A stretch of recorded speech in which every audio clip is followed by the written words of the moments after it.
Alright guys, so we're going to be reviewing for your test next class. First 4 problems I'm going to do is completing the square. So once again, you have to have a 1 in front of the x squared. So when you have a 1 in front of the x squared, we can move forward. So it becomes x squared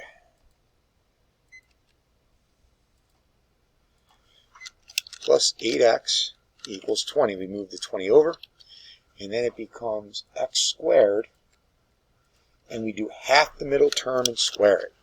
So half of 8 is 4, and 4 squared is 16, and that means I'm going to add 16 to the other side as well. Following the golden rule of algebra, what you do to one side, you got to do to the other.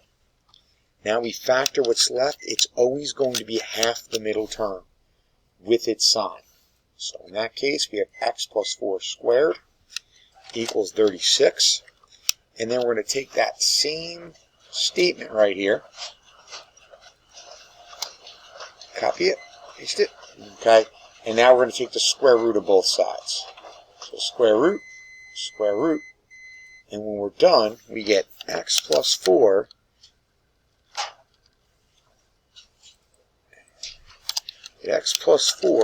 equals plus or minus. So I get a plus or minus symbol in here. I believe I can.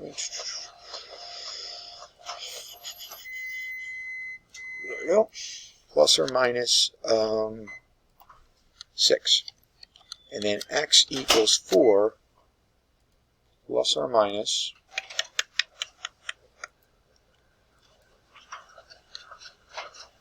6. I'm sorry, it's negative 4. So x equals negative 4 plus or minus 6.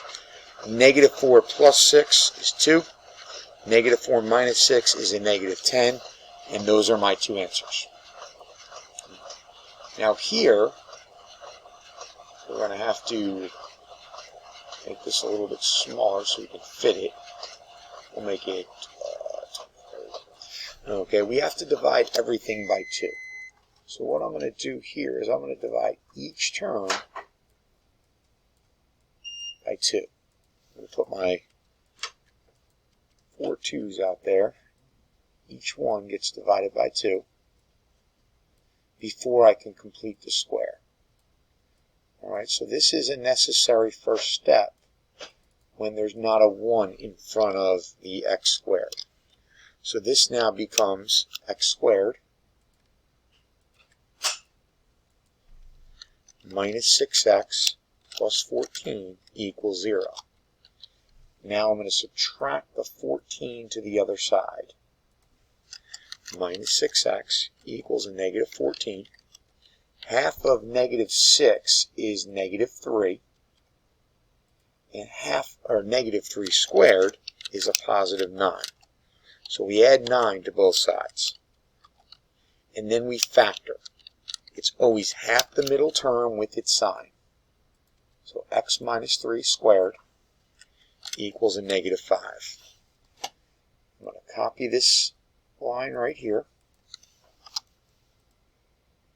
And now I'm taking the square root of both sides. I'm going square root of this side, square root of this side.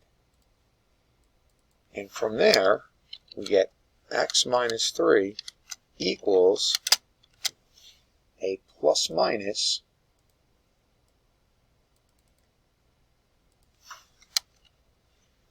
negative 5 under the radical.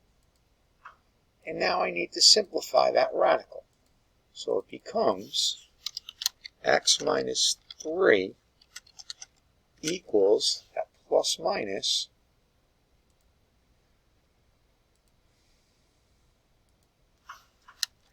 I root 5. And then we finish by adding 3 to both sides. X equals 3 plus or minus I root 5. Got the radical in. Oops. Oop. Oop. And that's my answer. So circle the answer here. And we leave the answer as such.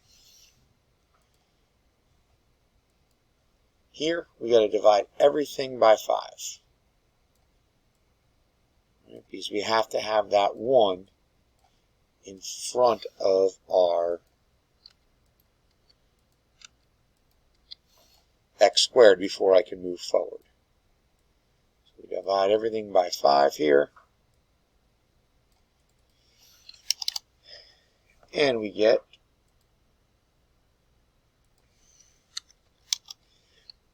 x squared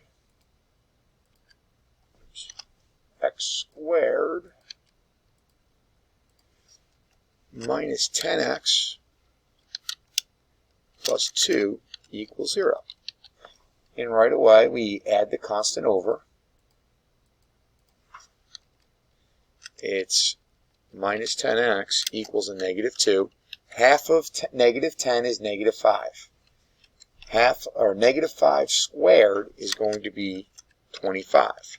So we add 25 to this side, and we add 25 to this side.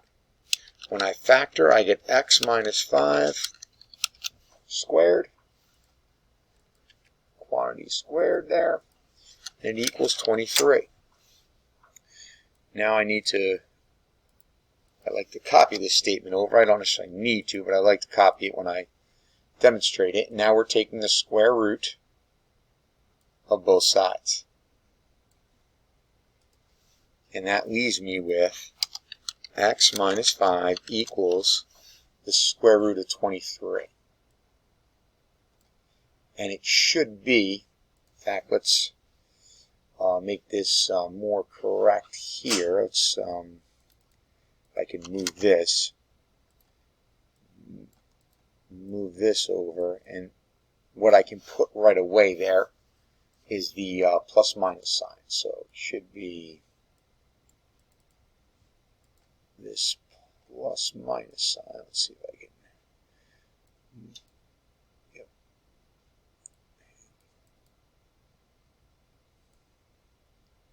There we go. Okay. And then from there, the final answer, we're just adding the 5 to the other side. So 5 plus or minus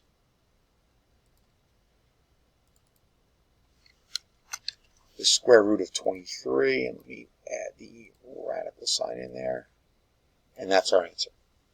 Okay. X equals 5 plus or minus root 23. Our last one, we have x squared plus 16x equals a negative 30.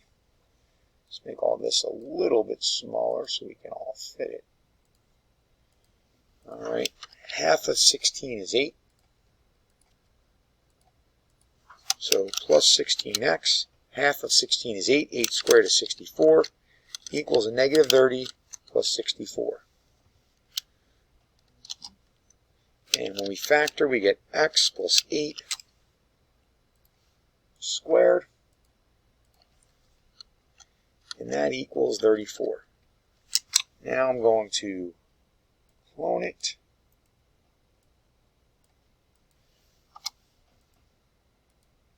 Take the square root of both sides.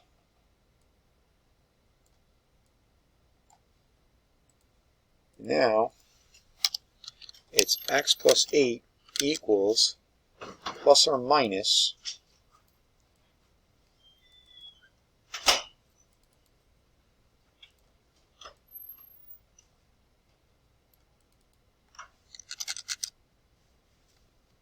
34. So it's plus or minus the square root of 34, excuse me, and then we finish the problem off. It becomes x equals, we have to subtract that 8, and it's plus or minus